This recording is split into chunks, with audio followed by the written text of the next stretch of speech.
Hykeem Williams may be going to Pitt. Kenny Minchey being offered by Notre Dame. Could Pitt be getting another commit? Who was the secret commit? We're going to talk all about this stuff today on this episode of Locked On Pitt. Are Locked On Pitt, your daily podcast on the Pittsburgh Panthers, part of the Locked On Podcast Network, your team every day.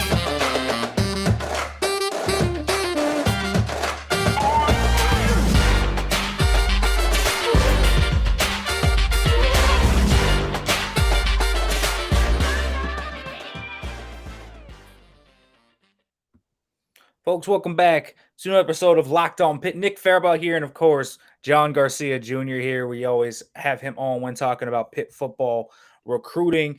Folks, as always, I'd like to thank LinkedIn Jobs for being the official college football recruiting sponsor across the Locked On College Network. LinkedIn Jobs helps you find the candidates you want to talk to faster. Post your job for free at linkedin.com/LockedOnCollege.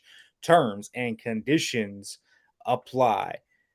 John, welcome to the show, man. It's been a minute, but we have a lot to talk about because a lot's happened in the realm of Pitt football recruiting since the last time I had you on, man.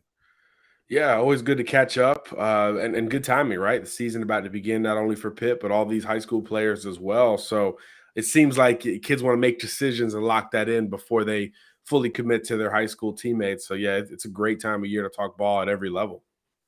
It certainly is at that. And for Pitt, it's a lot of commitments are coming around the corner, commitment dates, Desmond Ameazulu, Jalen Thompson, just a few of the names that have set their commitment dates that are high-level Pitt targets. But then out of nowhere, about the weekend, we heard Hykeem Williams was going to set his official commitment date in September 23rd. So we're still a month away, more than a month away from that commitment date. But he has a final six there. We know Pitt is part of that final six, along with Florida State, Miami, Texas A&M, Alabama, and Georgia. This, however, I mean, we've talked about Pitt's place in this commitment throughout. Let me get your kind of take on it right now. Where's Pitt stand in this Hykeem Williams thing? Yeah, Nick, I was surprised there were 6 finalists. I thought that was a high number. I expected 2, 3, maybe 4 finalists for Williams when all was said and done. I expected Pitt to be in that part of the conversation, regardless of how limited the number of schools he was going to present as hats on the table. But I was surprised to see Alabama and Georgia in there just as much as anyone else. You certainly never count out those programs. They're the last 2 national champions. We know about all the accolades that they've accumulated on the field and in recruiting. But really, Williams' recruitment has felt more narrow than 6. I think Texas A&M, Pitt, Miami have kind of been the 3 schools that have shared the buzz at different points during his recruitment. Florida State has been in it as long as anybody, but a little bit more ebb and flow from the buzz standpoint, and then obviously, much more so withstanding than Alabama and Georgia. So those are the 6. You could start to build a case somewhat for all 6 of them, but again, I feel like it's more of a 3 to 4 team race, excluding those last 2 national champions. Ironically enough, in recruiting, especially when you talk about the visits, you talk about the priority, the need at some of these programs, all that stuff really presents a little bit more one-to-one at some of those additional programs. So it's quite the race. I don't know if Hykeem knows right now where he wants to go, which is very typical of a kid setting a commitment date over a month in advance. Sometimes it's about creating a deadline. Everybody's wired a little bit differently, but I know for me, if I tell my editors, hey, this story's coming Thursday, even if I'm not quite there yet, I'm going to get on it, right? I'm going to speed that process up and put a little bit more intensity into that situation. So perhaps that could be part of this as well for Williams trying to get this thing done, because it's been a heck of a recruitment for him. A lot of visits, a lot of pitches, a lot of changes on some of these coaching staffs, particularly offensively, whether it's offensive coordinators, position coaches, etc. So you could really, again, start to build the case for and maybe easier to build it against a lot of these other programs in the mix. So it'll be quite the story when it does come out. Yeah, I remember the last time we talked about Hykeem Williams, just after he had visited Pitt, and we were talking more about Georgia in that conversation. It seems like they faded a little bit. Florida State's probably been the one team that the surge has been with recently, but it's interesting. He's coming back to Pitt again for a third time. So he's already been in Pitt in the spring, an official visit in the summer. He will be back on campus for the Tennessee game, an SEC opponent in Pittsburgh. That's going to be probably a ranked matchup, depending on what happens week one, of course, as long as Pitt and Tennessee both take care of business. How big is that for Pitt now that they're going to get a third visit from Hykeem Williams and a game day visit at that? Well, it certainly, again, it reaffirms what we thought about Pitt staying in this race till the end. I think it confirms that Pitt's hat will stay on the table, even if he wants to narrow from here, even if it's not Pitt. Of course, obviously, if he's thinking he's committing to Pitt, of course, he's going to take that visit and keep them in consideration. But even if he's not picking Pitt, it's clear that the Panthers have piqued his interest on the field in recruiting, and he wants to see that on-field product in 2022. And I think that's true for a lot of the programs on his list. Florida State has a lot of question marks. Miami has a new coaching staff. Georgia has a revamped wide receiver core. Texas A&M needs that position to turn the corner to kind of catch up to some of the other positions that they've recruited so very well. So I think there's a lot still to be determined potentially on the field for all the schools involved, including the Pitt Panthers, obviously, with revamped personnel and then revamped coaches at the receiver position under Tiquan Underwood. Yeah, it seems like that when he's been talking about why he said it, it does seem like there's a little bit of intent there to see kind of how the year starts for some of these schools, right? Especially for Pitt. I mean, because I know that I've talked about the recruiting bump with Pitt all year and what we could have seen from them.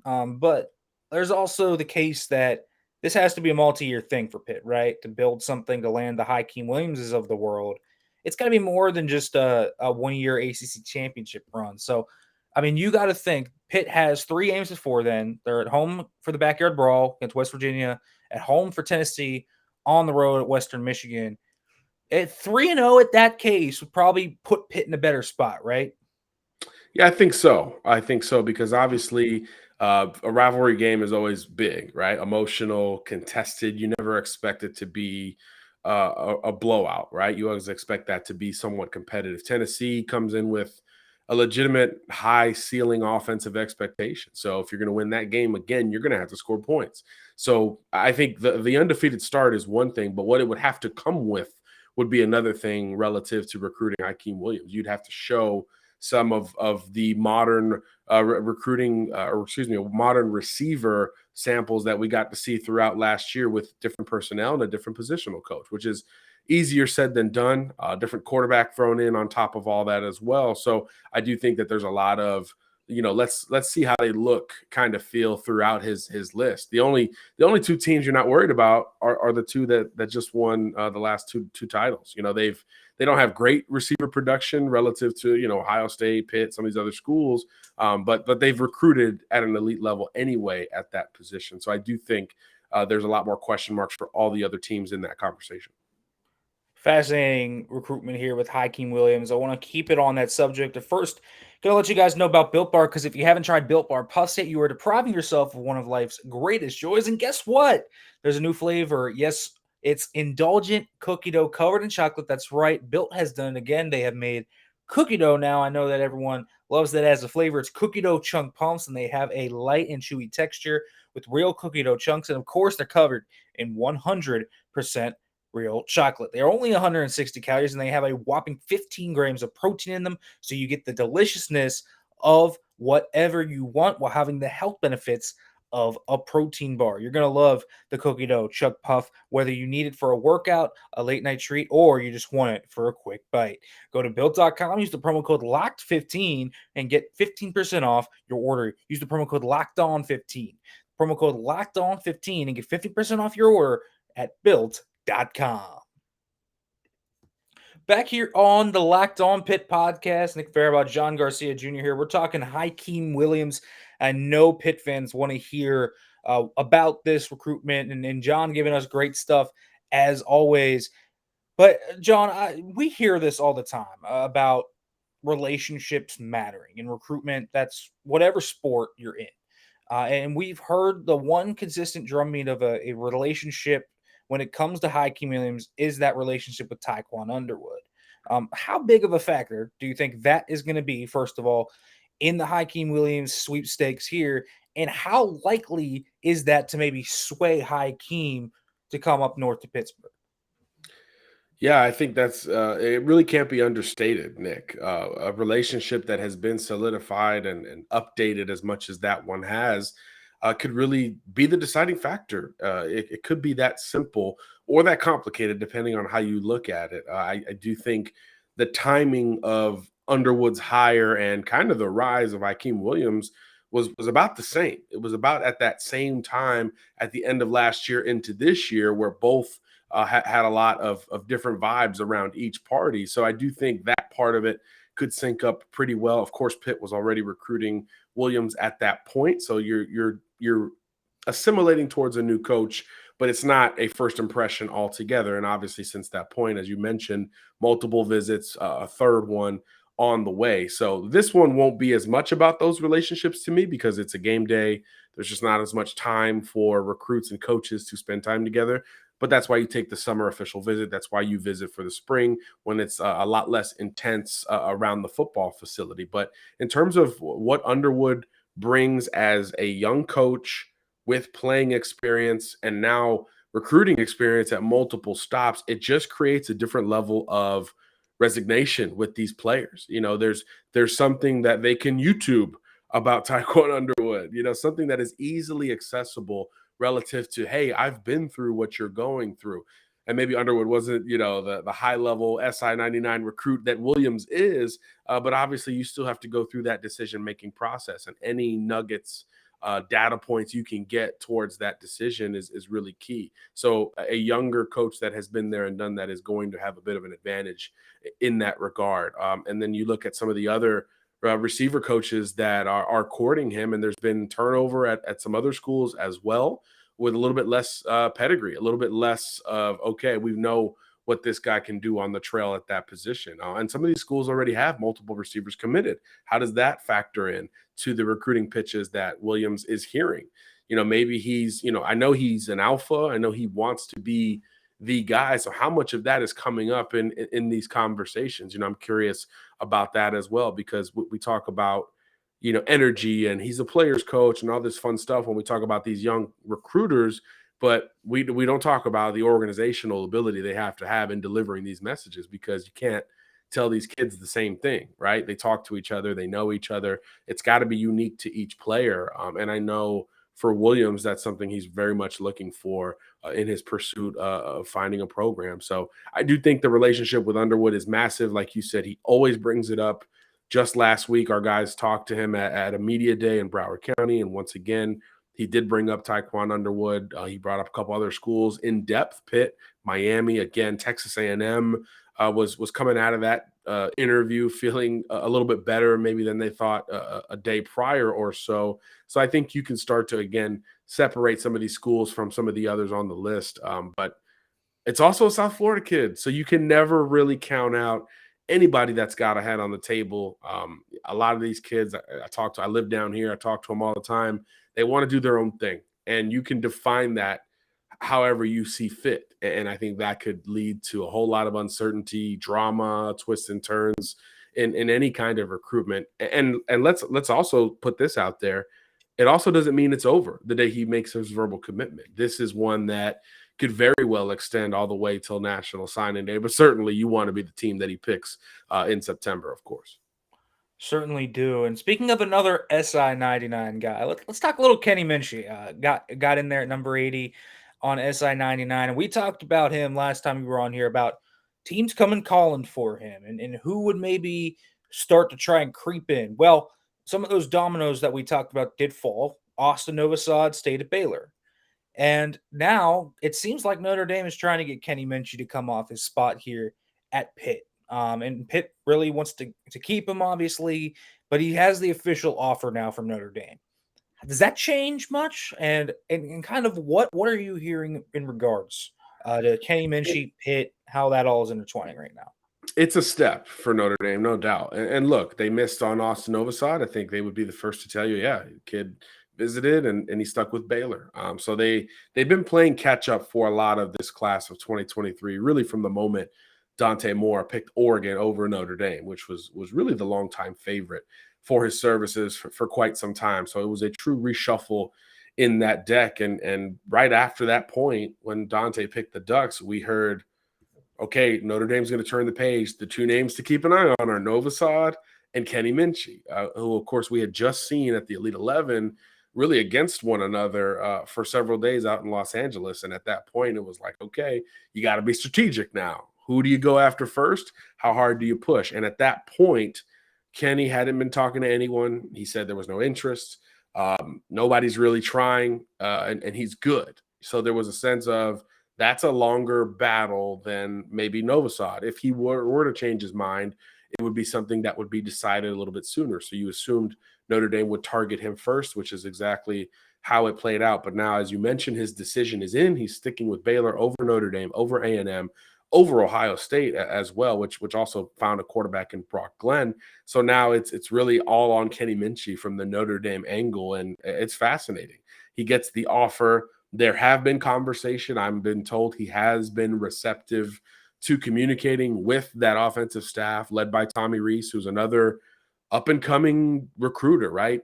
Under 30 years old, play caller, guy who played at Notre Dame, obviously. So there's a whole lot of buy-in from him at that program and what he wants to do with the offense now that Brian Kelly is down at LSU. So there's a lot to sell at Notre Dame, which has like the number one class in the country right now, but it's got a glaring hole missing that quarterback recruit. So obviously Minchey respects that. He's been interested in Notre Dame in the past. He visited up there when he was an underclassman recruit. He camped up there as well, I believe, with Tommy Rees and that staff. So there's been a familiarity between each party, but I'm told that there has been little to no traction about a visit. And that's really, I know we talked about this before they even offered him. That's really the moment as a Pitt fan that you say, this is where I draw the line.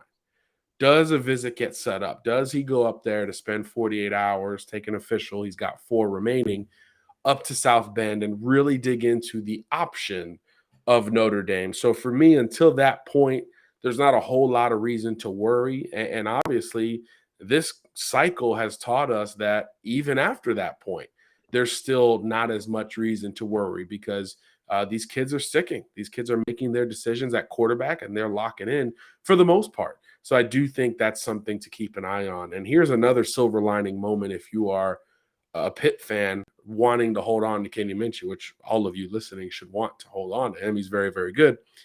Top 10 quarterback for us, by the way. They have made contact with other quarterbacks. No offers yet, but they have begun making contact with other quarterback recruits. And I think that is where you start to see, okay, Kenny is digging his heels in. He made his decision. We talked about it last time, Nick. Kid did not love the recruiting process, does not want to talk about it very often, which is why you've barely seen any mention of Notre Dame throughout any media outlet, whether it's a local newspaper or a national outlet like ours. So I do think all of those things bode well for Pitt's chances to hold on to Kenny, at least as we can project it on, August 11th.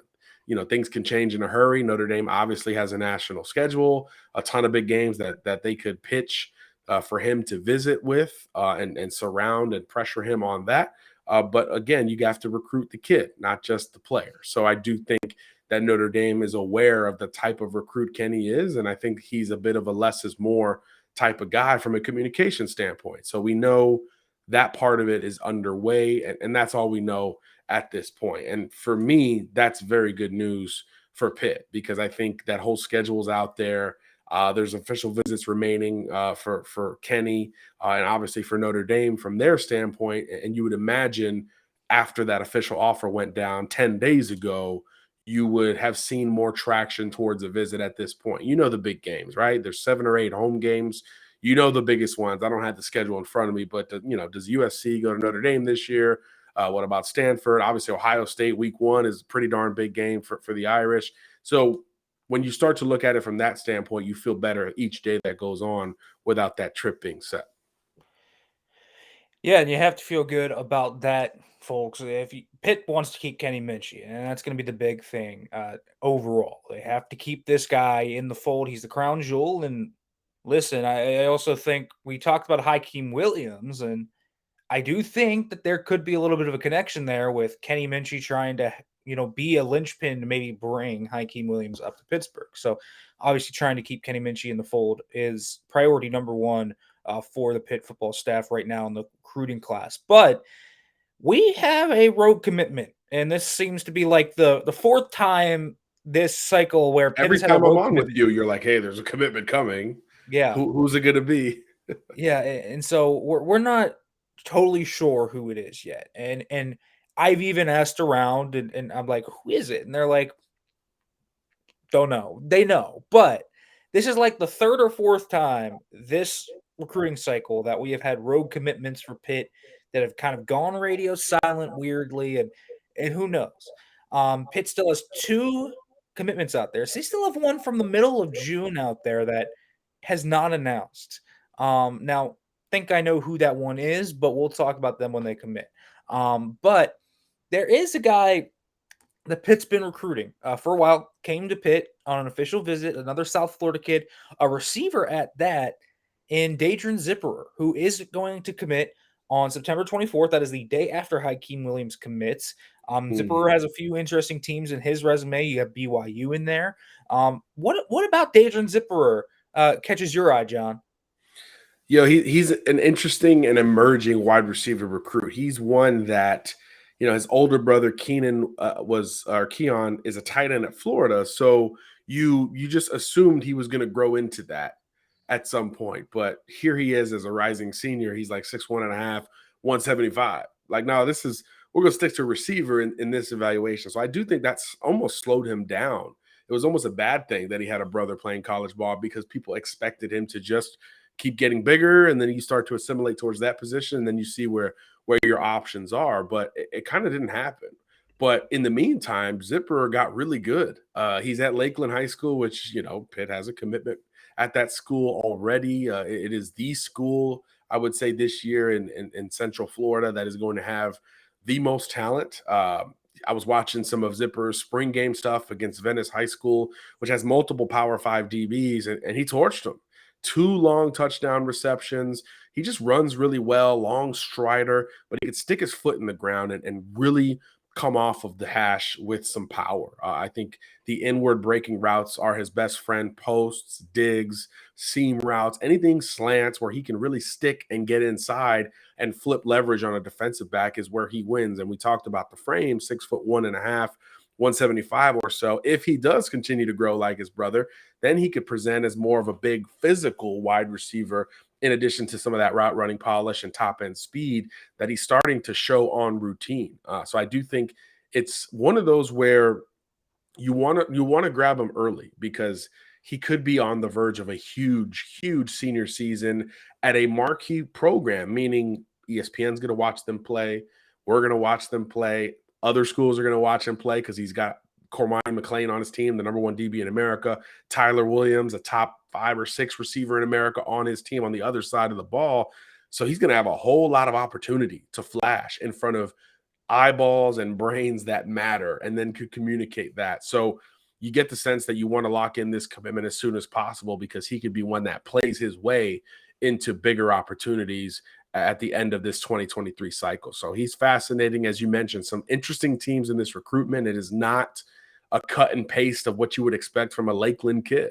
It's not, hey, Florida State, Georgia Tech, Clemson, Miami. It's all over the place and all over the country. And I think that's probably a good thing for Pitt because, again, when things break even, they can stand and hold their recent resume, their long tenured resume at receiver up with a lot of these programs and much more so than a lot of these programs. And as you mentioned, the visit's already in the books. There's already familiarity there.